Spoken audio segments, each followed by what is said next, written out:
एक आध दिन लेटर ऑन ले सकते हैं, क्योंकि अभी हमारे पास है थोड़ा सा टाइम।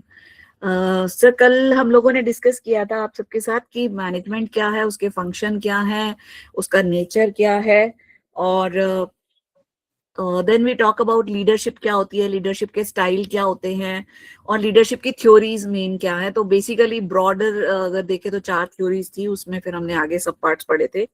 एक टॉपिक कल एक छूट गया, एक मैं सिलेबस दोबारा चेक कर रही थी, इफेक्टिव लीडर और सक्सेसफुल लीडर में क्या डिफरेंस है। तो मैं शेयर कर दूंगी, एक आप उसको पढ़ के भी समझ सकते हैं इफेक्टिव लीडर और सक्सेसफुल लीडर के अंदर क्या डिफरेंस है। ये भी सिलेबस में दिया हुआ था, तो मैं एज पर करिकुलम ही चल रही हूँ, और सर ने भी कुछ मटेरियल शेयर किया था, कुछ नोट्स थे, तो वो भी आप पढ़ सकते हैं।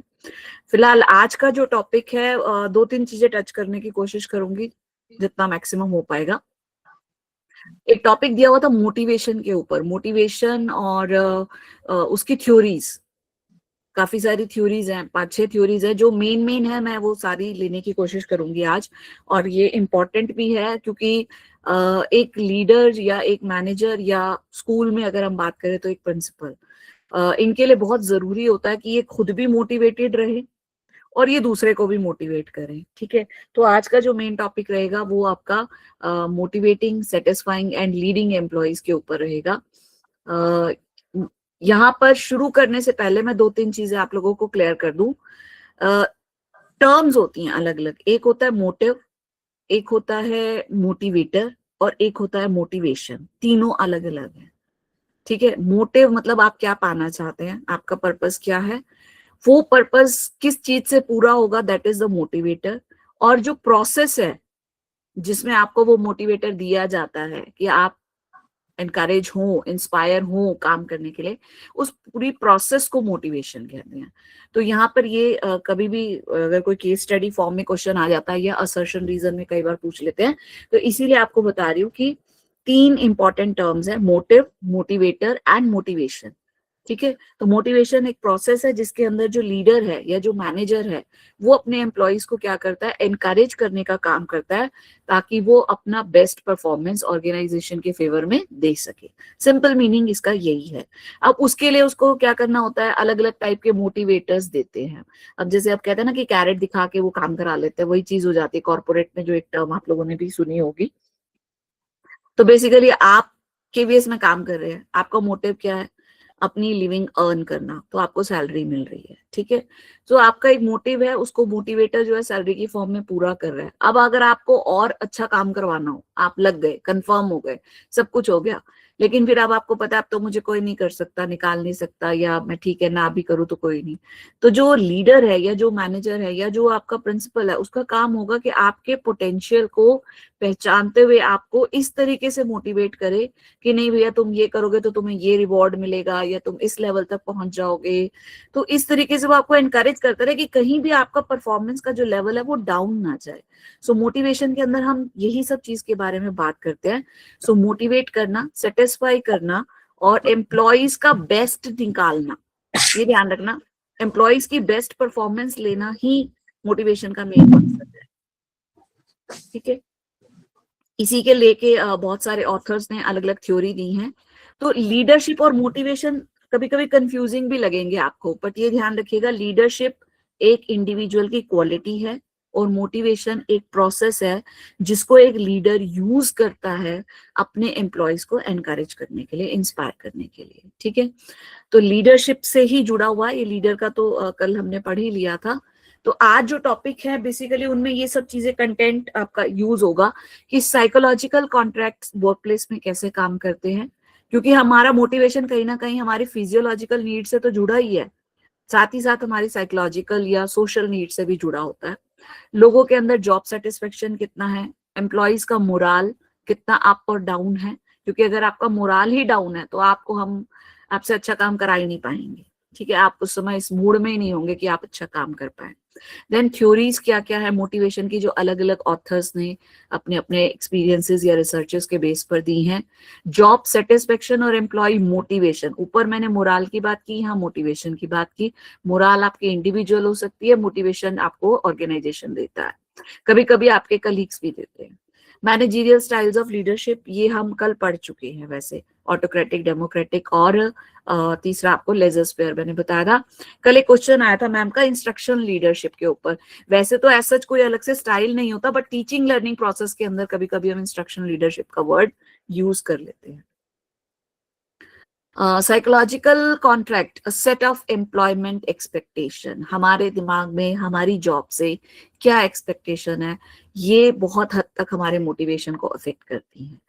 आप एज एन एम्प्लॉय कंट्रीब्यूट क्या करते हो, ऑर्गेनाइजेशन आपसे चाहता है कि आप अपना बेस्ट कंट्रीब्यूट करो, और हम चाहते हैं कि ऑर्गेनाइजेशन के लिए हमने जो काम किया उसके लिए वो बेस्ट हमें रिटर्न मिले। तो बोथ वे काम करता है ये कंट्रीब्यूशन एंड इंड्यूसमेंट। ये आपका साइकोलॉजिकल कॉन्ट्रैक्ट है एम्प्लॉय और एम्प्लॉयर के बीच का। हमेशा याद रखिएगा, सेटिस्फाइड एम्प्लॉयज ज्यादा प्रोडक्टिव होंगे, ज्यादा कमिटेड होंगे, अच्छा परफॉर्मेंस देंगे, आपकी एफिशिएंसी और इफेक्टिवनेस को बढ़ाएंगे। और अनसेटिस्फाइड एम्प्लॉय क्या करेंगे, खुद तो वो अनसेटिस्फाइड है ही है, ऑर्गेनाइजेशन का एनवायरनमेंट भी खराब करेंगे, दूसरे लोगों को भी डिमोटिवेट करेंगे और आपके ऑब्जेक्टिव्स को अचीव नहीं करवा पाएंगे। ठीक है, जितने हाईली मोटिवेटेड और अप मोरल के एम्प्लॉयज आपके पास होंगे उतना ही आपका ऑर्गेनाइजेशन सक्सेसफुल होगा। ठीक है, एक यहाँ मैं कोट जरूर अपने स्टूडेंट्स को भी बताती हूँ, आप लोगों के साथ भी शेयर करूंगी।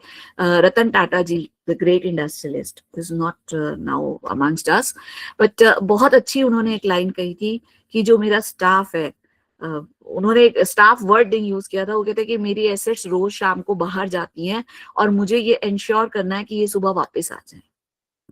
He used this line for staff members of Tata Group of Companies कि ये सारी मेरी एसेट्स है, ये सब मेरी संपत्तियां हैं जो मैंने अर्न की हैं, और मुझे ये इंश्योर करना है कि ये सुबह वापस आए काम पे। So that is the line. इतना लेवल ऑफ सेटिस्फेक्शन देखिए, जब आपको एम्प्लॉयर देगा ना तो आप छोड़ के नहीं जाएंगे उस जगह को, उस काम को, क्योंकि आपकी रिक्वायरमेंट्स वहां पे पूरी हो रही हैं, तो आप और अच्छा काम करने की कोशिश करेंगे, सेल्फ मोटिवेटेड रहेंगे। तो satisfied employees are more productive and more committed. आपके सामने 4 एरोज भी आ रहे हैं। अच्छा मोरल अप होगा, अच्छे मोटिवेटेड एम्प्लॉइज होंगे, तो टर्नओवर डाउन जा रही है। अगर आप एरो देख पा रहे हो स्क्रीन के ऊपर, तो हाई मोरल में टर्नओवर डाउन। टर्नओवर का यहाँ मतलब सेल नहीं है, टर्नओवर का मतलब है एम्प्लॉइज छोड़ छोड़ के नहीं जाएंगे।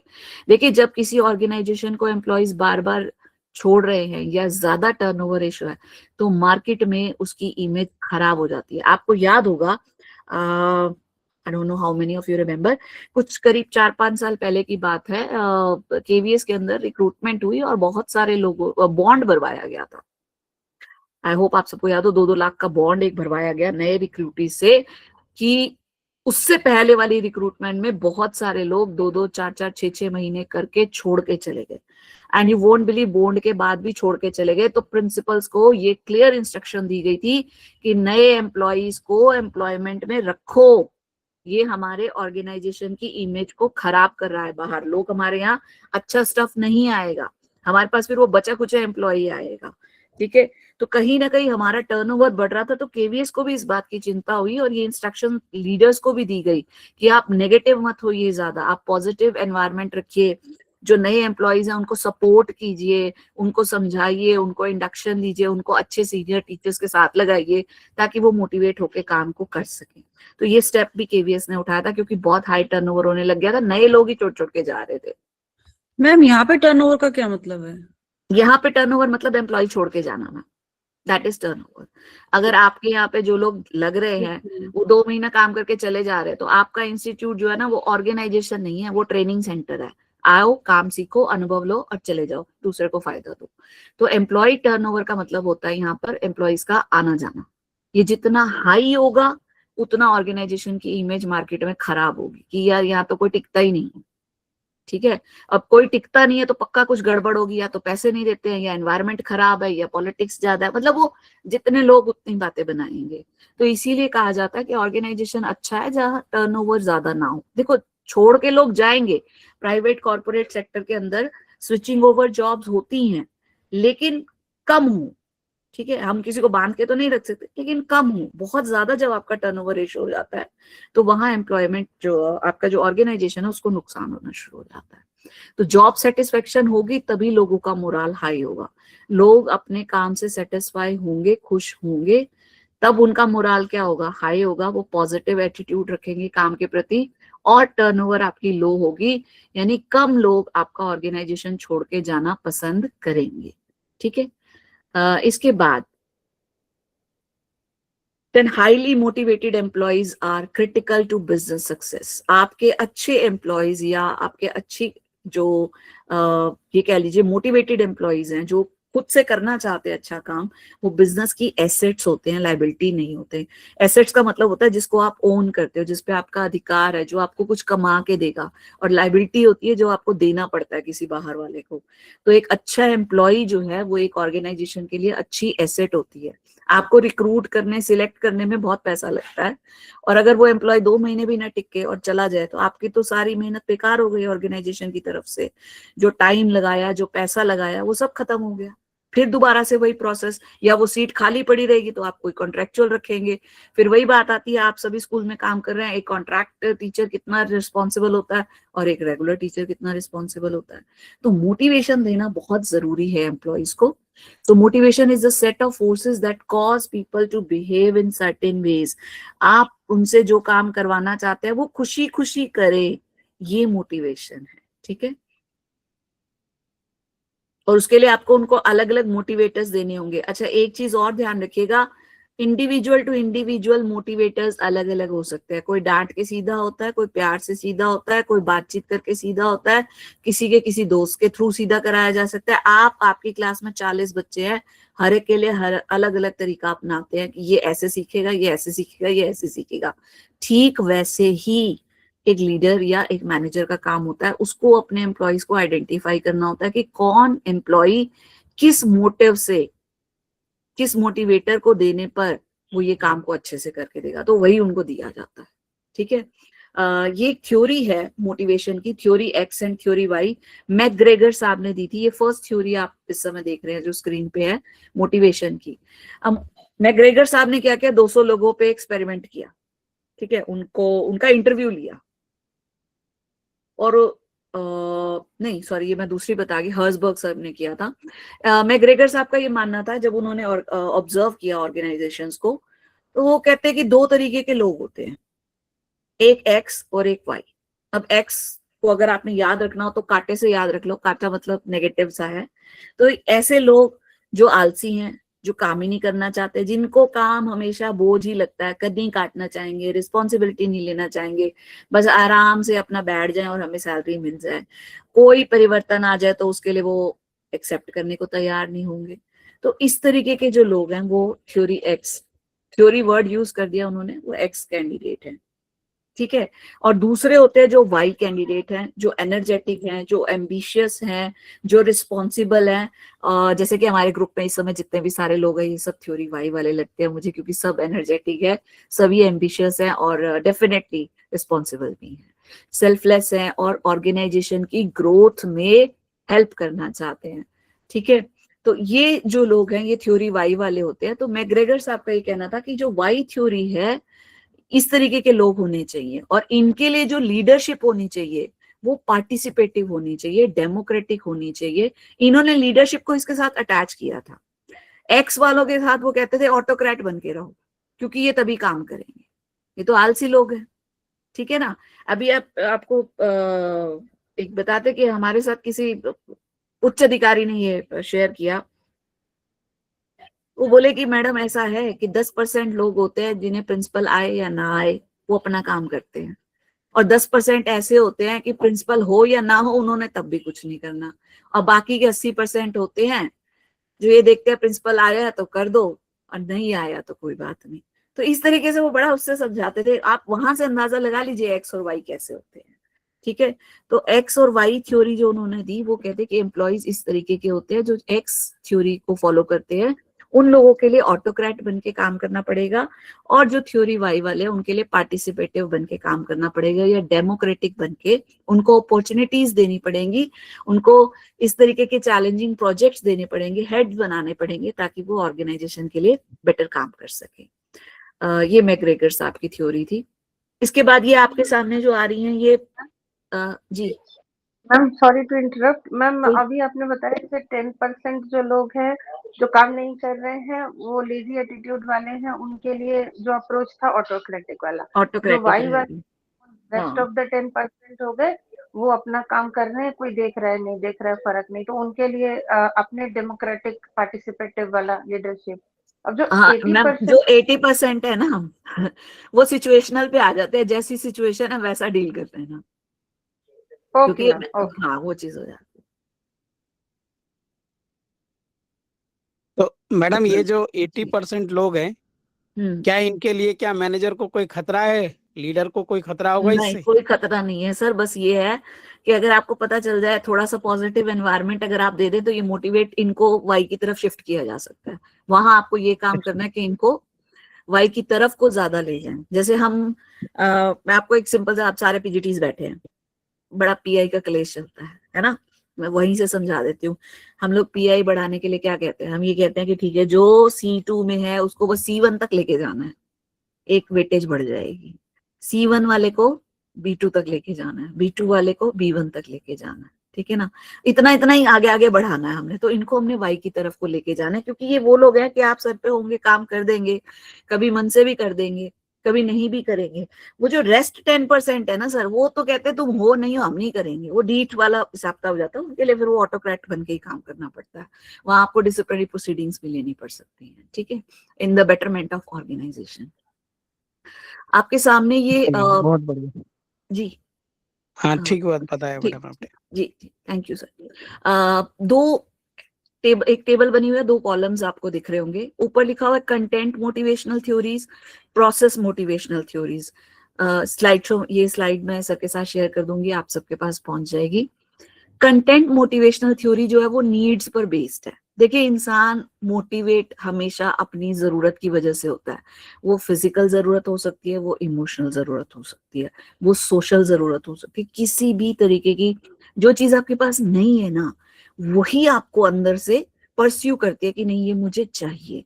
वो जो डिजायर है वो फिजिकल भी हो सकती है, इमोशनल भी हो सकती है, सोशल भी हो सकती है, फिजियोलॉजिकल भी हो सकती है, ठीक है।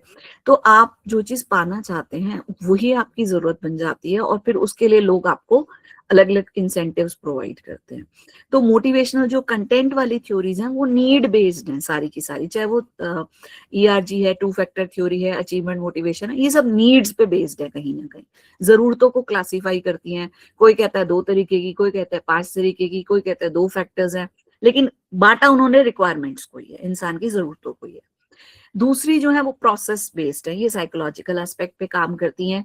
कि जैसे एक इसमें एग्जांपल दिया हुआ ना, एडम्स इक्विटी थ्योरी, कि एक एम्प्लॉय मोटिवेट कैसे होता है, वो देखता है मेरे साथ तो ऐसा किया, अच्छा दूसरे के साथ ऐसा, ये बायस है या वो है, मतलब आपको अगर इक्विटी फील नहीं हो रही है तो आप डिससेटिस्फाई हो जाएंगे और फिर आपकी परफॉर्मेंस डाउन हो जाएगी। तो साइकोलॉजिकल इफेक्ट्स को जहां डील किया जाता है, नीड्स की बात नहीं कर रहे, वो प्रोसेस मोटिवेशनल थ्योरी है। रीइंफोर्समेंट थ्योरी कहती है पनिशमेंट दो या अवार्ड दो, अच्छा काम कर रहा है उसको इनाम दे दो, गलत काम कर रहा है उसको पनिशमेंट दे दो, ताकि बाकियों को भी सबक मिल जाए, ठीक है। तो जो फर्स्ट आपका टेबल का कॉलम है कंटेंट मोटिवेशनल थ्योरीज, इसमें 4 हैं। सबसे ज्यादा इंपॉर्टेंट, ये जिस पर क्वेश्चंस आते भी हैं अक्सर, और ये हर ऑर्गेनाइजेशन के अंदर यूज होती है, वो है मैस्लो की नीड हायरार्की थ्योरी, ठीक है, ये हम 12th में भी पढ़ाते हैं। इसके अलावा एल्डरफर्स ERG नीड्स, हर्जबर्ग 2 फैक्टर, ये हर्जबर्ग की थ्योरी जो एक मैंने आपको अभी इससे पहली स्लाइड पे बताई, मैकग्रेगर साहब की XY थ्योरी, और ये मैस्लो की नीड हायरार्की, ये 3 बहुत क्रूशियल थ्योरीज हैं जो हर ऑर्गेनाइजेशन पे अप्लाई होती है, ठीक है। Ma'am kindly repeat. मैम एक तो अभी लिखी हुई है स्लाइड पे, Maslow's hierarchy of needs, then ये जो 3rd नंबर पे लिखी है ना, हर्जबर्ग 2 फैक्टर थ्योरी, ये और एक XY मैंने आपको फैक्टर है। पीछे बताई थ्योरी XY जो है, ठीक है। नहीं, ये theory XY is 2 factor theory. नहीं, 2 फैक्टर थ्योरी अलग है, ओके थ्योरी मैम। XY अलग है। थ्योरी XY का XY नाम है, मैकग्रेगर साहब उनके जन्मदाता इस थ्योरी को देने वाले, आगे आएगा स्लाइड में और फिर से दोबारा उनका नाम शायद। तो वो ये 3 मतलब बहुत क्रूशियल मानी जाती है, वैसे तो सारी इंपॉर्टेंट है, बट जैसे कुछ चीजें होती है ना जो सब पे ही एप्लीकेबल हो जाती है। मेरे साथ और भी लोग यहाँ पे कॉमर्स के हैं, अगर मैं कहीं पे लगे आपको कुछ एडिशन है तो you people are also most welcome. तो इनके बारे में आज हम पढ़ लेंगे कि क्या क्या है ये। मैम सुरेश सर कुछ पूछना चाह रहे हैं। सुरेश सर जी जी हाँ मैडम, ये ERG आपने थियरी बताया, उसका हाँ बाद में एक्सप्लेनेशन करेंगे ना आप, या फिर हाँ उसका हाँ कुछ? हाँ हाँ बिल्कुल ठीक सर, ठीक सारा ठीक। सारा आएगा। ओके वो अभी सिर्फ नाम थे। अब आपके सामने देखो फर्स्ट स्लाइड पे आ रही है Maslow's Okay, thank you. Hierarchy of needs. जी, मैस्लो की थ्योरी है ये, बहुत इंपॉर्टेंट थ्योरी है। मैस्लो का क्या कहना था, अगर हम स्लाइड को एक बार क्यों नजरअंदाज करें, आप सिर्फ मेरी बात को सुने। मैस्लो साहब ये मानते थे कि एक इंसान की 5 जरूरतें हैं, ठीक है। सबसे पहली जरूरत होती है रोटी कपड़ा मकान। मैं आपको बिल्कुल लिटरल लेमैन की भाषा में बता रही हूँ। हम कहते हैं खाने को रोटी चाहिए, तन पे कपड़ा और सर पे छत चाहिए। इस नीड को उन्होंने नाम दिया फिजियोलॉजिकल नीड्स। आप पिरामिड की सबसे नीचे वाली लाइन को पढ़िए, लिखा उस पे फिजियोलॉजिकल नीड, यानी फूड, क्लोथिंग एंड शेल्टर। जीने के लिए जो सबसे जरूरत की चीजें हैं वो यही 3 हैं कि खाना पानी चाहिए, और आपको रहने के लिए घर चाहिए, और आपको अपने को कवर करने के लिए कपड़े चाहिए। तो ये बेसिक नीड होती है। सबसे पहले इंसान इसके लिए काम करता है, और सच्चाई भी है, ठीक है। दूसरी, जब उसको ये सब मिलने लग जाता है, भले वो किराए का मकान हो, ज्यादा महंगे कपड़े ना हो, लेकिन हाँ उसको बचा रहे हैं और आपको खाना खाने को मिल रहा है, ठीक है। आप 5 स्टार का नहीं खा पा रहे लेकिन पेट भर खा पा रहे हैं, तो आप जिंदा हैं। जब आपकी फिजियोलॉजिकल नीड पूरी हो जाती है तो दूसरा सवाल जो एक इंसान के मन में आता है कि भाई अब ये बनी रहे, आज तो खाना मिल गया, कल मिलेगा कि नहीं, आज का जुगाड़ कपड़ों का हो गया, कल होगा कि नहीं, या कब तक चलेंगे। तो अब आप एक सिक्योरिटी चाहते हैं, यानी कहीं ना कहीं परमानेंट जॉब चाहते हैं कि मुझे यहाँ से निकाल नहीं दिया जाए, ठीक है। मेरे पास कोई पेंशन का सोर्स हो, या मैं ऐसी जगह पैसा लगा दूं जहां से मुझे कुछ मंथली इनकम मिलती रहे। तो सिक्योरिटी मीन्स आप सुरक्षित महसूस करना चाहते हैं, इन द सेंस कि आपकी जो बेसिक जरूरत है वो ना खराब हो, कहीं पे भी वो पूरी होती रहे। अब आप सिक्योर भी हो गए, ठीक है, आप कमा भी रहे हैं, आपको पता है मेरे को रेगुलर इनकम मिल रही है, तो मेरी रोटी कपड़े की टेंशन खत्म। अब आप क्या सोचेंगे? आप सोचेंगे यार मेरा फ्रेंड सर्कल बन जाए, मेरी शादी हो जाए, मेरे बच्चे हो जाए, मेरी रेणुका रिश्तेदार। मैडम, जी सर। जी मैडम यहाँ पे थोड़ा सा मैं ये कहना था, जैसे सिक्योरिटी नीड जी है, जी जी इसमें सर, दो चीजें आ जाती हैं, एक फिजिकल सिक्योरिटी, एक इकोनॉमिकल जी सिक्योरिटी। तो वो एम्प्लॉय दोनों चीजों को बिल्कुल, लेकर के चलता है।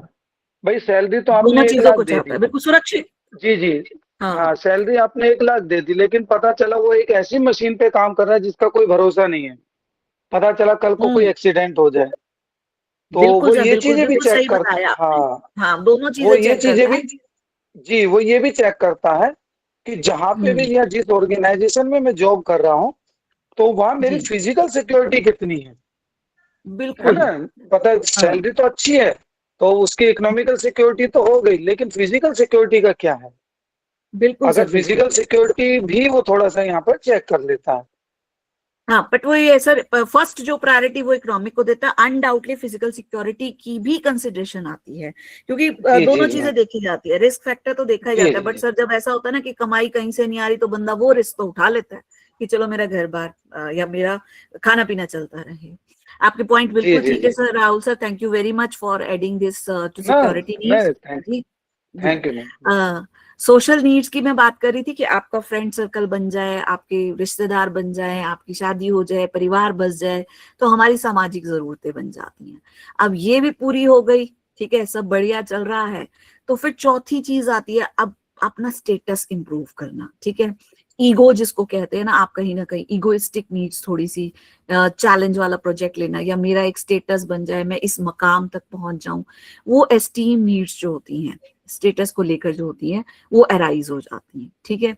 और लास्ट नीड तक तो बहुत कम लोग ही पहुंच पाते हैं, मुझे लगता है, सेल्फ एक्चुअलाइजेशन। मतलब आपको सब कुछ मिल गया, अब आप उन चीजों पे काम करना चाहते हैं जो आपने चाही थी, लेकिन शायद बाकी सब जरूरतों के चक्कर में वो नहीं हो पाई। तो स्पिरिचुअल नीड्स जो होती हैं हमारी, वो सेल्फ एक्चुअलाइजेशन नीड होती हैं। तो मैस्लो साहब ने इंसान की जरूरतों को 5 हिस्सों में बांटा, और उन्होंने एक एजम्पशन ली। यहाँ ये समझना जरूरी है, एजम्पशन ये ली कि पहले एक जरूरत पूरी होगी, फिर दूसरी आएगी, दूसरी पूरी होगी तभी तीसरी आएगी। जबकि एक्चुअल में लाइफ में कई बार ऐसा नहीं होता, 2 या 3 जरूरतें एक साथ भी आ जाती हैं। तो मैस्लो साहब की एजम्पशन थी कि एक के बाद एक ये नीड्स अराइज होती हैं और मैनेजर को ये देखना है कि बंदा कौन से लेवल पे है, उसकी सिक्योरिटी नीड पूरी नहीं हो रही, उसकी फिजियोलॉजिकल पूरी नहीं हो रही, सोशल नीड पूरी नहीं हो रही, एस्टीम पूरी नहीं हो रही, उसके हिसाब से ही उसको मोटिवेटर दिया जाए या उसको वो इंसेंटिव दिया जाए जिससे उसकी ये जरूरत पूरी हो और वो ऑर्गेनाइजेशन के लिए बेटर परफॉर्म कर सके। ठीक है, तो ये मैस्लो की थ्योरी है। हायरार्की इसीलिए कहते हैं कि इसी सीक्वेंस में चलती है। Number 1 physiological, number 2 security, number 3 social, number 4 esteem needs और नंबर 4 सेल्फ एक्चुअलाइजेशन। एग्जाम्पल्स आपके सामने इसके अंदर दिए गए हैं, तो मैं बहुत ज्यादा इस पे और नहीं बात करूंगी। अगली थ्योरी ले लेते हैं, 2 फैक्टर थ्योरी। ये हर्जबर्ग साहब की है 2 फैक्टर थ्योरी। थ्योरी XY अलग है और 2 फैक्टर थ्योरी, इसमें उन्होंने 200 लोगों का इंटरव्यू लिया था। जो हमारे हर्जबर्ग साहब थे, इन्होंने 200 लोगों का इंटरव्यू लिया और इन्हें लगा कि कुछ लोग तो हाईली सेटिस्फाइड है अपने काम से, अपनी नौकरी से, और कुछ लोग ऐसे हैं जो बहुत ही फ्रस्ट्रेटेड, डिससेटिस्फाइड से हैं। तो उन्होंने कहा कि 2 फैक्टर्स होते हैं। ठीक है, 2 फैक्टर्स हैं। एक को उन्होंने नाम दिया हाइजीन फैक्टर। अब यहाँ हाइजीन साफ सफाई से कोई लेना देना नहीं है, तो थोड़ा सा उससे कंफ्यूज मत होइएगा। उन्होंने नाम दिया हाइजीन फैक्टर्स। इसको अगर आप लिखना चाहें, स्लाइड में नहीं है, हाइजीन फैक्टर्स को मेंटेनेंस फैक्टर्स भी कहा जाता है, कि अगर ये नहीं होंगे तो आदमी छोड़ देगा नौकरी। अब सैलरी नहीं दोगे, बेगारी में कोई काम नहीं करेगा। ठीक है ना, तो सैलरी आपको देना ही देना है। अगर आप प्रॉपर सैलरी नहीं देंगे तो लोग छोड़ छोड़ के चले जाएंगे। तो हाइजीन फैक्टर्स वो है जो अगर आपने एक मिनिमम लेवल या रेलेवेंट लेवल से कम कर दिए तो लोग डिससेटिस्फाई हो जाते हैं। इनको डिससेटिस्फायर्स भी कहा जाता है। मतलब आपने इनको डाउन किया तो बंदा आपके यहाँ से चला जाएगा, ऑर्गेनाइजेशन छोड़ के, सीधा इफेक्ट पड़ेगा आपका। ठीक है, तो ये आपकी वर्किंग कंडीशन अच्छी नहीं है। अभी जैसे सर ने सिक्योरिटी की बात की, अब कंडीशन ऐसी है कि बंदा बीमार ही हो जा रहा है, उसको अस्थमा हो रहा है या उसको दिल की बीमारी हो रही है या कुछ भी हो रहा है, आपका माहौल ही ऐसा है जहाँ हवा पानी साफ नहीं है, तो वहां पर भी वो कोशिश करेगा अगली फुर्सत में आपका काम छोड़ दे, जैसे ही दूसरा मिला छोड़ देगा। तो हाइजीन फैक्टर्स उन्होंने देखा कि ये जो है ये बहुत डिससेटिस्फाई करते हैं अगर ये नॉर्मल लेवल जो इनका है उससे कम हो जाए तो। ठीक है, तो ऑर्गेनाइजेशन को इन फैक्टर्स को मेंटेन करना बहुत जरूरी है। मतलब आप एक इंसान से 8 घंटे काम करा रहे तो उस 8 घंटे का उसको पेमेंट देना पड़ेगा। ओवर टाइम कराते तो ओवर टाइम देना पड़ेगा। ठीक है, दूसरे उन्होंने कहा दूसरे फैक्टर्स होते हैं मोटिवेशनल फैक्टर्स। ये मिल जाए तो बहुत बढ़िया काम होगा, नहीं मिले तो कोई बात नहीं, इंसान काम करेगा। ठीक है, वो चीज है। मतलब इनके कम होने से लोग आपके ऑर्गेनाइजेशन को छोड़ के नहीं जाएंगे, लेकिन अगर आप इन्हें देते हैं, इन मोटिवेशन फैक्टर्स को बढ़ाते हैं, काम करते हैं इसके ऊपर, तो डेफिनेटली लोग जो अभी प्रेजेंट में परफॉर्मेंस दे रहे हैं उससे बेटर परफॉर्मेंस देंगे, नो डाउट आपकी एफिशिएंसी को बढ़ाएंगे। तो ये 2 फैक्टर, जो 2 फैक्टर थ्योरी है वो ये कहती है कि 2 तरीके के फैक्टर्स हैं। पहला है हाइजीन फैक्टर्स, इसका मैंने आपको दूसरा नाम बताया, इसको मेंटेनेंस फैक्टर्स भी कहा जाता है। और ये डिससेटिस्फायर्स होते हैं, डिससेटिस्फेक्शन करते हैं एम्प्लॉइज के बीच में अगर ये मिनिमम लेवल से कम हो जाए तो। ठीक है, अब मिनिमम लेवल कुछ चीजों में तो गवर्नमेंट डिसाइड करती है, कुछ चीजों में एक सेट नॉर्म्स होते हैं सोसाइटी के, उसको एटलीस्ट पूरा करें। अब इसके अंदर देखिए सुपरवाइजर्स हैं तो उनका बोलने का तरीका ठीक होना चाहिए, सुपरविजन प्रॉपर होना चाहिए। वर्किंग कंडीशंस मैंने आपको कहा, जैसे गवर्नमेंट ने भी इंडस्ट्रियल लॉ बनाया हुआ है कि आपको लाइटिंग है, पानी है या वॉशरूम्स है, ये फैसिलिटीज बेसिकली देनी ही देनी है, साफ सुथरी जगह पे आप काम करवाएंगे। इंटरपर्सनल रिलेशंस अच्छे होने चाहिए, बहुत पॉलिटिक्स नहीं होनी चाहिए, बहुत ग्रुपिज्म नहीं होना चाहिए, तो माहौल खराब नहीं होना चाहिए आपके ऑर्गेनाइजेशन का। पे एंड सिक्योरिटी, ये बहुत जरूरी इंपॉर्टेंट फैक्टर है। अगर ये आपने डाउन की तो सबसे पहले भागता है इंसान, बाकी चीजें एक बार फिर भी टॉलरेट कर लेता है। कंपनी की पॉलिसीज और एडमिनिस्ट्रेशन, जैसे हम लोग कभी कभी इस चीज को लेके हम परेशान हो जाते हैं, बट हमारी वो सैलरी फिगर हमें रोक लेती है केवीएस में कि हमारी ट्रांसफर पॉलिसी ऐसी है कि घर से कभी कभी बहुत दूर भटक देती है। सो हाइजीन फैक्टर्स ऐसे हैं, अगर इन्हें मेंटेन नहीं किया गया तो ये डिससेटिस्फेक्शन का कॉज करेंगे, डिससेटिस्फेक्शन क्रिएट करेंगे एम्प्लॉइज के बीच में, और एम्प्लॉइज आपके ऑर्गेनाइजेशन को छोड़ के जाने का करेंगे।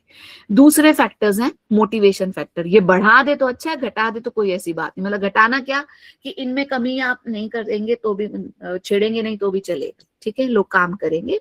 लेकिन अगर आप इस तरीके का मोटिवेशन देते हैं, अब आप जैसे मान लीजिए अब आप, सर ने एक इनिशिएटिव लिया कि ठीक है हम एक दूसरे के साथ शेयर करेंगे, और सबने सर की इस बात को रिकॉग्नाइज भी किया। मैं देख रही थी कि पेपर देने के बाद भले ही पेपर सबका खराब हुआ, लेकिन सबने लिखा कि सर पेपर जैसा भी हुआ यादव सर, लेकिन आपने एफर्ट बहुत अच्छा किया। तो एक कहीं ना कहीं सर को भी एक सेल्फ अकम्पलिशमेंट फील हुई होगी कि चलो मैंने जो काम किया लोग उसको रिकॉग्नाइज कर रहे हैं। ऐसे आपने एक अच्छा काम किया, आपका प्रिंसिपल आपको 4 लोगों के सामने बोल दे कि नहीं सर आपने बहुत बढ़िया काम किया, या मैडम आपने बहुत ही बढ़िया काम किया, कुछ नहीं कर जाना किसी का, बट आप आगे के लिए मोटिवेट हो जाएंगे। हमारा एक गुड वेरी गुड बच्चे को मोटिवेट करता है, हमारे डायरी पे या हमारे एपीआर में एक अच्छा मार्क हमें मोटिवेट करता है। हम माने नहीं माने अलग बात है, बट इंटरनली एवरीबडी नो। तो रिकॉग्निशन कोई देगा तो हम और अच्छा काम करेंगे, नहीं देगा तो भी काम तो हम कर ही रहे हैं, ठीक है। वर्क इटसेल्फ और रिस्पॉन्सिबिलिटी, हमें कोई एक्स्ट्रा मिल जाती है तो हम ये भी सोचते हैं, जैसे कल मैडम ने कहा कि प्रिंसिपल इस तरीके का यूज करे कि आप बहुत इंपॉर्टेंट है, वो आपको फील कराते हैं कि आप इंपॉर्टेंट है, तो आप जिम्मेदारी लेने को भी तैयार हो जाते हैं, कहीं सेंस ऑफ अकम्पलिशमेंट आपको भी मिलती है।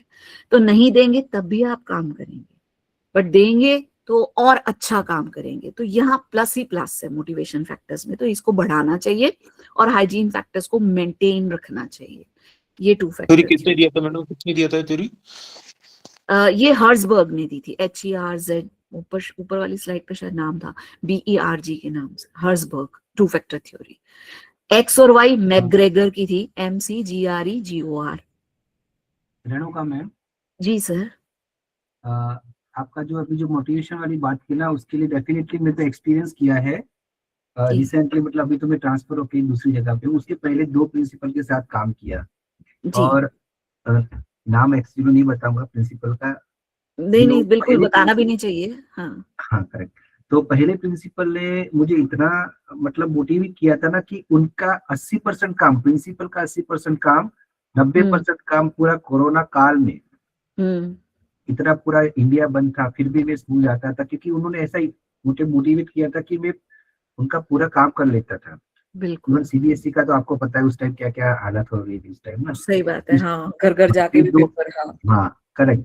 और आज की डेट पे भी वो मुझे फोन करके बातचीत कर लेते, वैसे वाले प्रिंसिपल। उसके 1-2 साल के बाद कोई नए प्रिंसिपल आए, उनका तौर तरीका अलग था। वो जो आपने बताया ना कि उनको अपना ईगो सेटिस्फाई करना होता है, अपना मैनेजरशिप। बिल्कुल बिल्कुल। या आपने अपनी परफॉर्मेंस में भी इफेक्ट नोट किया होगा सर। डेफिनेटली है मैम। ना, हम फिर पीछे हटना शुरू, नौकरी तो हम कर रहे हैं, काम तो हम करेंगे क्योंकि हमारे हाइजीन फैक्टर्स पूरे हो रहे हैं, है ना। आप 6 महीने में मेरा खुद का मुझे पता चला कि मैं क्या कर सकता था, अभी इन बंदे की वजह से मुझे मन ही नहीं कर रहा है काम करने का। हाँ वो इफेक्टिव लीडर नहीं है सर, हो सकता है सक्सेसफुल हो बट इफेक्टिव लीडर नहीं है वो sir. Successful is different matter ma'am. किसी को आप सक्सेसफुल बन जाओ तो अलग बात है, लेकिन सबके साथ मैनेजरशिप जो आप बता रहे हैं डेफिनेटली होनी चाहिए। बिल्कुल बिल्कुल सर। तो मेरे ख्याल से ये सभी को क्लियर हो गई होगी। तो हमने अभी तक 3 थ्योरीज पढ़ ली हैं। अगर आप देखें, थ्योरी XY हमने पढ़ी, फिर हमने नीड हायरार्की थ्योरी पढ़ी, और अभी मैंने आपको 2 फैक्टर थ्योरी बताई है। तीनों ही बहुत इंपॉर्टेंट है ये। देन ये एक्सपेक्टेंसी थ्योरी है।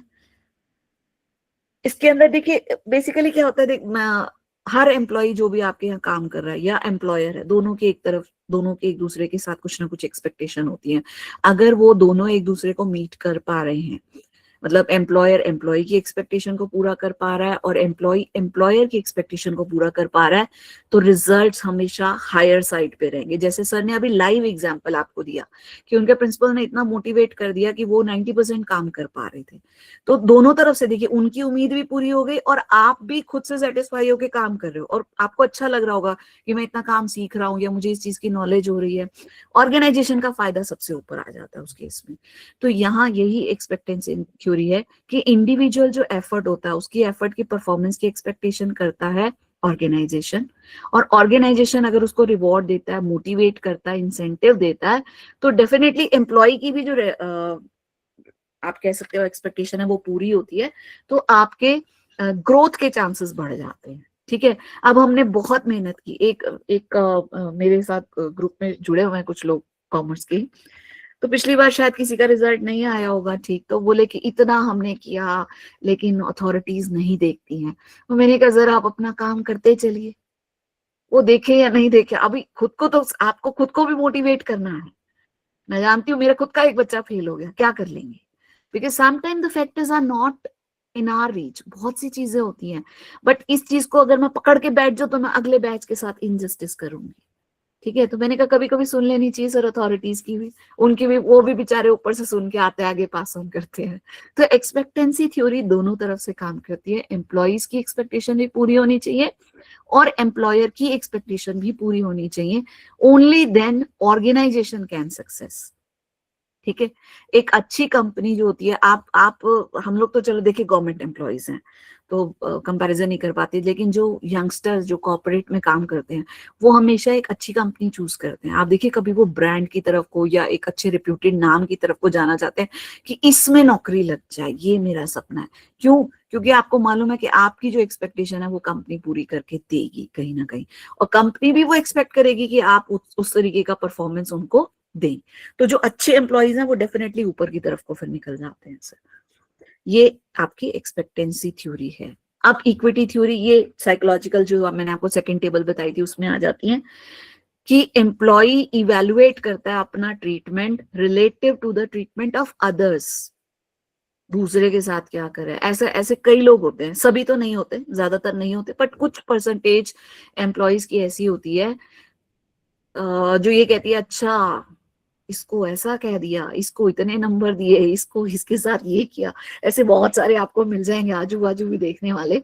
सो एम्प्लॉइज अपने आप को इवैल्यूएट किससे कर रहे हैं? दूसरे के साथ कंपेयर करके, जबकि ये नहीं होना चाहिए। अब वहां पर आपका जो लीडर है या जो मैनेजर है उसका बहुत इंपॉर्टेंट रोल आता है, क्योंकि उसको दोनों एम्प्लॉइज को, जिससे वो कंपेयर कर रहा है उसको भी और जो खुद को कंपेयर कर रहा है उसको, दोनों को सेटिस्फाई करना है, तब जाके ऑर्गेनाइजेशन आपका सक्सेसफुली रन कर पाएगा। अदरवाइज क्या होगा? गॉसिपिंग का सेंटर बन जाएगा। ठीक है, और कहीं ना कहीं काम से ज्यादा आपका विजिबल नहीं हो रही है। मेरे पास तो शो कर रहा है विजिबल है, विजिबल है। ओके, माइट भी मैम उनका आपके network एंड issue पे होगा। शायद नेटवर्क का कोई इशू आ गया होगा, क्योंकि मेरे पास दिखाई दे रही है ये जी। सो एम्प्लॉय अपने ट्रीटमेंट से ज्यादा दूसरे के कंपैरिजन में मेरा क्या ट्रीटमेंट है वो उसको ज्यादा इंपॉर्टेंस दे रहा है। तो हर एम्प्लॉय अपना कंट्रीब्यूशन देता है जॉब में, तो मैनेजर का काम है कि आप सभी के कॉन्ट्रीब्यूशंस को रिकॉग्नाइज करें और जहां जरूरत है वहां उनको पॉजिटिव एनवायरनमेंट के साथ मोटिवेट करें, ताकि वो ये महसूस करें कि मेरे साथ भी बराबर का न्याय हुआ है। ठीक है, तो जो परसीव्ड इक्विटी है उसको मेंटेन करके रखें। ये इक्विटी थ्योरी है, इसमें इतना ही है। मैंने आपको जो पहले तीन बताई हैं वही ज्यादा क्रूशियल और इम्पोर्टेंट है। Now the strategies for enhancing job satisfaction and moral, motivation का ही पार्ट है ये कि जॉब सेटिस्फेक्शन रहे एम्प्लॉइज के बीच में, भाई वो जो काम कर रहे हैं उससे वो संतुष्ट रहें और उनका जो मोरल है, जो नैतिक मूल्य है वो ऊपर रहे ताकि अच्छा काम कर सके। उसके लिए रीइंफोर्समेंट जरूरी है। रीइंफोर्समेंट में जब भी वो अच्छा काम करे एप्रिशिएट कीजिए, भले ही उसमें आपका कोई पैसा टका नहीं लगना है, लेकिन आप अगर प्रेयर में खड़े होकर अपने एक एम्प्लॉय के लिए दो बातें बोलते हैं कि ये बहुत अच्छा काम किया, जब भी उनको आपने कोई काम चैलेंजिंग दिया तो वो अगले काम के लिए तैयार हो जाएंगे और आप नेक्स्ट प्रोजेक्ट जब देंगे तो हंसी खुशी लेंगे वो। Management by objective, management by objective means focused रहिए टारगेट्स के ऊपर, उसके अकॉर्डिंग आप मोटिवेशन देते रहिए। पार्टिसिपेटिव मैनेजमेंट है, कोई भी डिसीजन जो है वो अपने एम्प्लॉइज से डिस्कस कर ले, भले ही आप लें डिसीजन, फाइनल अथॉरिटी आप हैं, लेकिन डिस्कशन करने में उनका ओपिनियन आ जाता है। और कई बार ऐसा भी होता है आपकी सोच से परे कोई बेटर आइडिया आपको मिल जाता है, तो आप उसको भी फॉलो कर सकते हैं। जॉब एनरिच कर दीजिए लोगों को, और एनरिचमेंट और एक हम एम्पावरमेंट की बात करते हैं कि आपको आपके काम के प्रोफाइल को बढ़ा दिया जाए, आपको चैलेंजिंग प्रोजेक्ट्स दे दिए जाए तो आपकी जॉब एनरिच हो जाएगी। वर्क शेड्यूल्स को भी मॉडिफाई किया जा सकता है अकॉर्डिंग टू एम्प्लॉय। हालांकि केवीएस में ये पॉसिबल नहीं है, बट कॉर्पोरेट में होता है कि जो टाइम शिफ्ट आपको ठीक लगती है उसके अकॉर्डिंग आपका वर्क शेड्यूल मॉडिफाई कर दिया जाता है। स्कूल्स में हालांकि हमारे केवीएस की मैं अगर बात करूं तो यहाँ पर बहुत ज्यादा मॉडिफिकेशन का स्कोप नहीं है। हालांकि ठीक है, समर विंटर का टाइम आधा आधा घंटा बदल देते हैं, बस इससे ज्यादा कुछ नहीं होता। कॉर्पोरेट में क्योंकि शिफ्ट पे काम होता है तो आपकी शिफ्ट की प्रेफरेबिलिटी को भी लिया जाता है या चेंज भी किया जा सकता है।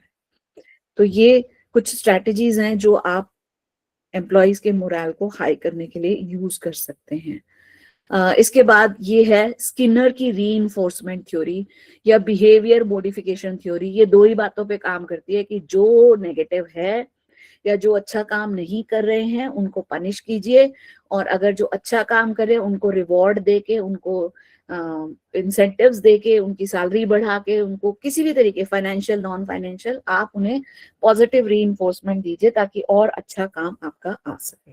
तो दोनों तरीके से मतलब बेसिकली रीइंफोर्स कर दीजिए, पक्का कर दीजिए चीज को ताकि वो व्यक्ति छोड़े ना। ठीक है, तो दोनों काम ये कहते हैं दोनों तरीके से इंसेंटिव दो। अगर नहीं मान रहा है तो ठीक है, आप उसके अगेंस्ट एक्शन भी लो, उसको पनिशमेंट देना है तो वो भी दो। ठीक है, ताकि दूसरों के लिए भी वो एक मोटिवेशन का काम करे कि भैया अगर आप ठीक से काम नहीं करोगे तो ये स्टेप ले लिया जाएगा। अनडिजायरेबल बिहेवियर को सिरे से खारिज कर दो। ठीक है, मेरे एक प्रिंसिपल थे शुरू में जब मैंने केवीएस ज्वाइन किया, उन्होंने बड़ी अच्छी बात सिखाई थी एक, कि बच्चे काम नहीं करते जैसे हम लोग कंप्लेंट करते थे ना, तो बोले कि तुम एक्सेप्ट क्यों करती हो आधा अधूरा काम, मत करो। 1 दिन नहीं लाएगा, 2 दिन नहीं लाएगा, 4 दिन नहीं लाएगा, 10 दिन नहीं लाएगा। बोला मैं साइन ही नहीं करके दूंगी जब तक ये काम पूरा नहीं होगा। हम एक्सेप्ट कर लेते हैं आधा अधूरा, टेढ़ा मेढ़ा। जैसे मैं तो अकाउंट्स की हूँ तो वो क्या करते, जर्नल की नरेशन नहीं लिखते। बोले काटा मार दो, दोबारा जर्नल लिख, 2 बार काटा मारो, 3 बार काटा मारो, चौथी बार वो अपने आप लिख के लाएगा। ठीक है, तो रीइंफोर्स करना है चीजों को, हमें पक्का करना है कि नहीं ये करना ही करना है, इसके बिना आपको एक्सेप्ट ही नहीं करना। ठीक है, तो ये भी एक तरीका होता था रीइंफोर्स करने का। तो पॉजिटिवली भी करे, नेगेटिवली भी करे, जैसी सिचुएशन हो, जैसा उस व्यक्ति का एटीट्यूड हो, उसके अकॉर्डिंग मैनेजर को डिसीजन लेना। ठीक है, ये उस समय स्लाइड पे भी थी ना, एल्डरफोर्स ERG थ्योरी आपके उस पे थी, आपने पूछा था कि आगे आप बताएंगे या नहीं बताएंगे। तो ERG थ्योरी जो है ये नीड के ऊपर ही बात करती है कि अगर आपकी जरूरत सेटिस्फाई नहीं हो रही है, ठीक है, आपको लग रहा है कि नहीं हो रहा मेरा काम, तो उस समय आप क्या करेंगे, उस जरूरत को पूरे करने के लिए या तो भरसक प्रयास करेंगे या फ्रस्ट्रेट हो जाएंगे। 2 ही चीजें हो सकती हैं। ठीक है, तो समटाइम तो हम पूरे जी जान से अच्छा ऐसे कैसे, नहीं यार मैं और मेहनत करूंगा, और दूसरा वे होता है कि आप फ्रस्ट्रेट होकर छोड़ दें। ठीक है, तो 2 पॉसिबिलिटीज हो सकती हैं। सो नीड जो है अगर वो कम सेटिस्फाई है तो उसको पाने की डिजायर डेफिनेटली बढ़ जाती है। अब वो डिजायर फ्रस्ट्रेशन पे भी जा सकती है, वो डिजायर पॉजिटिवली भी जा सकती है, यहाँ मैनेजर का रोल आ जाता है। ठीक है, तो फ्रस्ट्रेशन रिग्रेशन कि जब आप कम सक्सेसफुल है, एक अच्छा काम करने के बाद भी जरूरत आपकी पूरी नहीं हो रही है, तो धीरे धीरे कहीं ना कहीं फ्रस्ट्रेशन सी आने लग जाती है। ठीक है, तो उस केस में जो है जो फ्रस्ट्रेट हो जाता है उसको मैनेजर का काम है कि उसको पॉजिटिव एनवायरनमेंट दे, उसको एनकरेज करे कि नहीं कोई बात नहीं। ठीक है, जैसे मैंने कहा ना, कोई अच्छा टीचर है, आपको मालूम है उसने बहुत मेहनत की, फिर भी एक बच्चा फेल हो गया, आप 2 शब्द यही कह दीजिए कि चलिए सर कोई बात नहीं, इस बार बढ़िया आएगा। मैं कहती हूँ ना वो टीचर आपकी बात को माने सुने तो बताइएगा, क्योंकि उसको भी लगेगा यार मेरी प्रॉब्लम को कोई समझ रहा है, क्योंकि कहीं ना कहीं फ्रस्ट्रेशन आ जाती है, हमारी वो जरूरत पूरी नहीं हुई, हमने बहुत मेहनत की, तो समटाइम फ्रस्ट्रेशन भी हो जाती है। तो आपका जो पर्सनल फ्रेंडशिप सर्कल है या मैनेजर अगर उस चीज को पूरा कर देता है तो एम्प्लॉय वापस पॉजिटिव हो सकता है। दूसरा मैंने आपको बताया कि एक है कि आप सेल्फ मोटिवेटेड हैं कि नहीं हुआ, अच्छा मैं इस बार और मेहनत करूंगा। सो सेटिस्फेक्शन प्रोग्रेशन दोनों तरीके से एटीट्यूड ले सकता है एक एम्प्लॉय। ठीक है, so as a person satisfied 1 level of need, वो हायर लेवल के लिए जाएगा, और नहीं भी हुई तो भी वो क्या करेगा, उसके लिए निरंतर प्रयास करेगा। सो ये ERG थ्योरी है जो आपकी सेटिस्फेक्शन और फ्रस्ट्रेशन की बात करती है अगर आपकी जरूरत पूरी नहीं होती है। तीसरा है ग्रोथ प्रोग्रेशन, ERG पढ़ा था ना आपने, उसी के रिगार्डिंग है। तो मोर ग्रोथ लेवल है, sorry, the more growth level ERG का फुल फॉर्म क्या है? ये मैं चेक करके बताऊंगी सर, अभी राइट नाउ तो मुझे भी ध्यान नहीं है। ये शायद फ्रस्ट्रेशन वाला ही पॉइंट है जो इसमें एक ग्रोथ का, एक फ्रस्ट्रेशन का है और एक सक्सेस से रिलेटेड है, बट मैं कंफर्म सर ग्रुप में शेयर कर दूंगी। अभी एट प्रेजेंट मुझे भी नहीं ध्यान आ रहा पूरा एग्जैक्टली क्या है उसका। ठीक है जी। E में है एग्जिस्टेंस, ई से है, आर से है रिलेटेडनेस और जी से है ग्रोथ। चलिए thank you so much ma'am. आपका शुभ नाम? Ma'am Krishna, PGT commerce. Oh thank you so much ma'am, thank you so much. Existence, Krishna relatedness madam, and R से बता दीजिए, आर स्टैंड्स फॉर रिलेटेडनेस बताइए मैम। इसको थोड़ा एक्सप्लेन कर सकते हैं आप मेरे लिए? मैं एक बार दोबारा से बताती हूँ। जैसे हमने मैस्लो की थ्योरी में पढ़ा था, हमारा सबसे पहले फिजियोलॉजिकल नीड्स होती हैं, वहां से आप याद रखिए सबसे पहले आएगा सर्वाइवल की बात कर रहे हैं जो है ई, ठीक है। फिर दोबारा से मैस्लो की थ्योरी का याद कीजिए, वहां पे था थर्ड पॉइंट था हमारा सोशल कनेक्शन की हम बात कर रहे थे, सोशल सिक्योरिटी, वो यहाँ पर बीच का पॉइंट है आर जिसे है रिलेटेडनेस। तीसरा आ जाइए जो हमने टॉप मोस्ट बात किया था सेल्फ एक्चुअलाइजेशन, तो यहाँ पर जी आ गया ग्रोथ जिसमें हम पर्सनल डेवलपमेंट की बात करें। तो ये आपको याद रखने का एक तरीका है, ई से एग्जिस्टेंस है, आर से है रिलेटेडनेस और जी से है ग्रोथ। यानी पहली दो नीड्स जो है वो एग्जिस्टेंस वाली है जिसमें सिक्योरिटी और फिजियोलॉजिकल आ जाती है।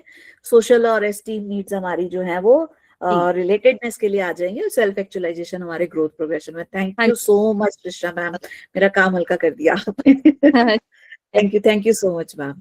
मुझे भी याद रहेगा ये वाला, मैंने भी नहीं ट्रिक सीखा था कभी, मुझे याद नहीं था। नहीं, एक्चुअली मैस्लो की थ्योरी से ही रिलेटेड है। हाँ बिल्कुल, वजह से उसी का मॉडिफिकेशन किया है, बिकॉज मैस्लो की थ्योरी सबसे पहली थ्योरी थी, सबसे पहली थ्योरी और सबसे ज्यादा वही ही यूज होती है। वो उसका बार बार डिस्कशन इसलिए होता है क्योंकि सबसे पहली थ्योरी उन्होंने ही दी थी, अब्राहम मैस्लो ने। बिल्कुल लोगों ने उसी को मॉडिफिकेशन करते गए, क्रिटिसाइज करते गए, तो उसी से चीजें निकल के आती गई, इसलिए हमारी एल्डरफर्थ की ईआरजी थ्योरी है। बिल्कुल sir, thank you ma'am, thank you. Then it is Magellan's achievement motivation. इन्होंने ये बोला कि ठीक है डेफिनेट नीड्स होती हैं, एक्सप्लेनेशन दिया, बट समटाइम आपका बिहेवियर, आपकी स्ट्रेंथ, ये सब भी या सिचुएशंस जो है वो भी आपको मोटिवेट करती हैं। अब इन्होंने ये कहा कि इंडिविजुअल की जो है वो 3 नीड्स इन्होंने बताई, need for achievement, need for power, need for affiliation. अब है तो वही नीड्स ही, ले दे के मैस्लो वाली ही। जैसे warm friendly relationship social needs है, इन्होंने एफिलिएशन नाम दे दिया उसको। पावर मतलब कंट्रोल और इन्फ्लुएंस जो आपकी स्टेटस नीड्स थी। अचीवमेंट यानी जॉब एंड करियर सक्सेस, तो ये आपकी फिजियोलॉजिकल या सेफ्टी नीड्स में भी आ जाती है। सक्सेस तो नहीं आएगा लेकिन जॉब जो है वो उसके अंदर आ जाएगी। तो इन्होंने नीड्स को 3 हिस्सों में बांटा, अचीवमेंट, पावर और एफिलिएशन। जैसे मैडम ने अभी बताया ना कि ईआरजी भी उसी पे मॉडल पे ही बेस्ड है, एग्जिस्टेंस है, देन आपका रिलेटेडनेस है एंड देन आपकी ग्रोथ की नीड्स है। तो यहाँ जो हमारे राइटर है मैकलेंड, ठीक है, उनके हिसाब से नीड्स 3 तरीके की हैं, अचीवमेंट, पावर और एफिलिएशन। ठीक है, तो इसके लिए आप मैनेजर को बेसिकली, लीडर को ये देखना है कि कौन सा मोटिवेटर आपको दिया जाए कि आप बढ़िया काम कर सकें। तो aroused motivation means strength of the motive, आपका मोटिव कितना जो है वो किस तरीके का है और क्या परसीव पॉसिबिलिटी है ऑब्जेक्टिव को अचीव करने की, उसके हिसाब से आप अकॉर्डिंगली एक व्यक्ति को मोटिवेट कर सकते हैं। ठीक है, अगर मोटिव बहुत स्ट्रांग नहीं हो ना तो आप मोटिवेट नहीं कर पाएंगे। उस व्यक्ति की डिजायर बहुत स्ट्रांग होनी चाहिए, तभी आप उसे वो मोटिवेटर दे सकते हैं। मैनेजमेंट बाय ऑब्जेक्टिव का एक पॉइंट था, स्टार्टिंग में हमने बात की थी, उसके बारे में है कि कोलैबोरेटिव गोल सेटिंग होनी चाहिए, प्लानिंग होनी चाहिए। उसके बाद उन प्लान्स को, उन गोल्स को आप अपने ऑर्गेनाइजेशन के साथ कम्युनिकेट कीजिए, उनको बताइए कि हम ये गोल्स हमने ये डिसाइड किया और हम इसके लिए काम करेंगे। और उसके लिए प्रॉपर काउंसलिंग भी कर सकते हैं आप, उनके लिए सपोर्टिव प्लान्स भी बना सकते हैं, पीरियोडिक रिव्यू भी कर सकते हैं और फिर फाइनली जो है वो आपका इवैल्यूएशन का टाइम आ जाता है, जो कंट्रोलिंग वाली बात हमने की थी कल। तो कहीं ना कहीं ये फंक्शंस ऑफ मैनेजमेंट को थोड़ा सा कवर अप करने की कोशिश करता है ये टॉपिक। अब इसके बाद जो नेक्स्ट है पार्टिसिपेटिव, ये हमने कल पढ़ लिया था, लीडरशिप स्टाइल के बारे में है ये सारा। ये टर्म्स है, कुछ एक एमसीक्यू में पूछी जा सकती है। जॉब एनरिचमेंट मींस आपके जॉब प्रोफाइल को थोड़ा बड़ा कर देना, उसमें और जॉब एक्टिविटीज ऐड कर देना। जैसे आप लोग कोई टाइम टेबल इंचार्ज हो गए, कोई एग्जामिनेशन इंचार्ज हो गए, तो पीजीटी कॉमर्स के होते हुए भी आपके जॉब को और एनरिच कर दिया गया। सो रीडिजाइनिंग करना मतलब आपका प्रोफाइल पूरा ही बदल देना। वो चीज हो जाती है। जैसे आज जो पेपर आप दे रहे हैं उसमें आपका जॉब प्रोफाइल ही पूरा बदल जाएगा। So you will be more empowered, आपके पास अथॉरिटी और आ जाएगी डिसीजन लेने की, आप डीडीओ बन जाएंगे। उम्मीद करती हूँ इन सब में से बहुत सारे डीडीओज मिलेंगे हमें।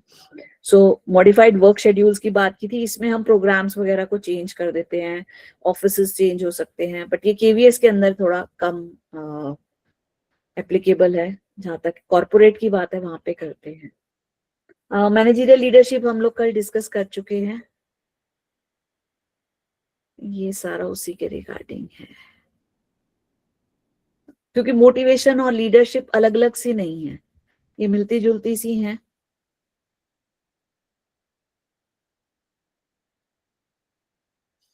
सो ये था थ्योरीज ऑफ मोटिवेशन के बारे में। ठीक है, अभी सर अगर टाइम है तो अगला टॉपिक लूं, नहीं तो फिर मैं मंडे को करा पाऊंगी आप अगर कहें तो। क्योंकि ये जो 2 टॉपिक थे ना, लीडरशिप की थ्योरीज और मोटिवेशन की थ्योरीज, ये बहुत इंपॉर्टेंट थे। मैनेजमेंट का मीनिंग और कॉन्सेप्ट था। जो एचआरएम की बात है या परफॉर्मेंस अप्रेजल की बात है, अगर आप लोग कहें तो मैं इसका ना एक नोट शेयर कर दूंगी, पढ़ के देख लीजिएगा, डाउट लगेगा तो पूछिएगा, क्योंकि बहुत सिंपल सा है। इसमें 1-2 टॉपिक इंपॉर्टेंट है जो डिस्कस करने वाले हैं। वो बैरियर्स हैं कम्युनिकेशन के, कम्युनिकेशन का जो फ्लो है उसके टाइप्स वगैरह हैं वो है। बट 8 बज गए हैं और एक टॉपिक शायद मैडम ने वो टर्मिनेशन वाला भी लेना था आज, आई डोंट नो किसने लेना था। नहीं मैम, वो आज नहीं ले पाएंगी। अगर आप 5-10 मिनट में कुछ करवा सकते हैं तो करवा दो, नहीं तो कोई दिक्कत नहीं। सर 5-10 मिनट का नहीं है टॉपिक, थोड़ा सा लंबा है, तभी मैं पूछ रही हूँ। फिर मैं मंडे को करवाऊंगी सर। अब एक्चुअली मैम एक ओके, रिक्वेस्ट कोई था। नहीं, जी नो मैम। प्रॉब्लम। मैम एक रिक्वेस्ट, आपने एक इफेक्टिव और सक्सेसफुल लीडर के हाँ लिए वो, कुछ बताया हाँ था। वो मैम मैं वो शेयर कर दूंगी। वो एक टेबल है, कंपैरेटिव टेबल है, वो पढ़ने वाली है, मतलब बहुत समझाने वाला मतलब ऐसा एक कुछ नहीं है। जिसमें आप कुछ हमें डिफरेंस बता पाएंगे, विच वन इज बेटर और something of that sort. Ma'am successful तो कोई भी हो सकता है, लेकिन ओके, इफेक्टिव वो है जो सबको साथ लेके चले, सबको सेटिस्फाई करके चले। मतलब ठीक है, जैसे पॉपुलर और फेमस होने में डिफरेंस है। अब बिल्कुल बिल्कुल बिल्कुल, you may be successful but you may not be effective. Fine fine ठीक है, इफेक्टिव वो है मैम जो बिहेवियर, सिचुएशन, ट्रेड्स सब में एक्सीड कर रहा, मतलब सबको वो अच्छे से लेके चल रहा हो। सक्सेसफुल तो ठीक है, आप ऑटोक्रेट हैं, सबको डरा धमका के भी काम करा लेते, रिजल्ट आपका आ गया, you might be successful but you are not effective. आपकी पीठ पीछे मुड़ते ही जैसे ही आपका ट्रांसफर होगा, आपका स्टाफ जश्न मनाएगा। तो क्या आप इफेक्टिव लीडर हुए? नहीं हुए। ठीक है, थैंक यू सो मच। वो चीजें मैं शेयर कर दूंगी। वो वैसे जनरल से आप पढ़ सकते हैं उसको, आई थिंक इतना उसमें डिस्कशन की जरूरत नहीं है। जो मेजर, जहाँ टेक्निकल पॉइंट्स थे वो सारे मैंने शेयर किए हैं। और मैं यहाँ मैडम